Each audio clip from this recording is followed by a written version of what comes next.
Hi நண்பா, தி code திரைப்படத்திற்கு ஏற்பட்டுள்ள மிகப்பெரிய சிக்கல். படக்குழுவினர்கள் மீது எழுந்துள்ள புகார், நடவடிக்கை எடுத்த அதிகாரிகள், என்ன நடந்தது அப்படின்றத இந்த ஒரு வீடியோல டீல பார்த்துடலாம். அதுக்கு முன்னாடி தி கோட் திரைப்படத்திற்கு யாரெல்லாம் ஈகரா வெயிட் பண்றீங்க அப்படின்றத மறக்காம கமெண்ட் பண்ணுங்க.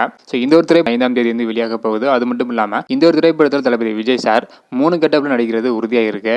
ஸோ இப்படிப்பட்ட சூழ்நிலையில தற்பொழுது தி கோட் திரைப்படத்தில் நடிகர் ஜெயராமுக்கான போர்ஷனை புதுச்சேரியில பல்வேறு இடங்கள்ல தற்பொழுது படமாக்கிட்டு வராங்க.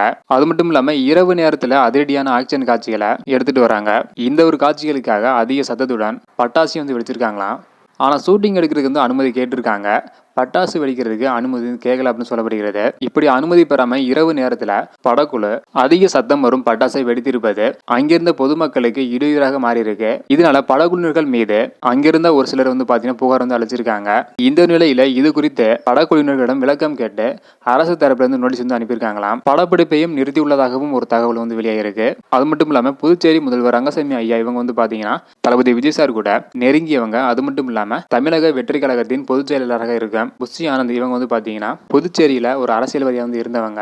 இந்த ஒரு காரணத்தினால இந்த ஒரு பிரச்சனை ஈஸியாக முடிஞ்சிருமே எதிர்பார்க்கப்படுகிறது. ஸோ வெயிட் பண்ணி பார்க்கலாம் நண்பா. ஸோ ஓகே நண்பா, நீங்க சொல்லுங்க, புதுச்சேரியில ஷூட்டிங் நடத்த அனுமதி கேட்ட படகுல வெடிக்கிறதுக்கு வந்து அனுமதி கேட்கலையாம். இதனால புகார் வந்து அளிச்சிருக்காங்க.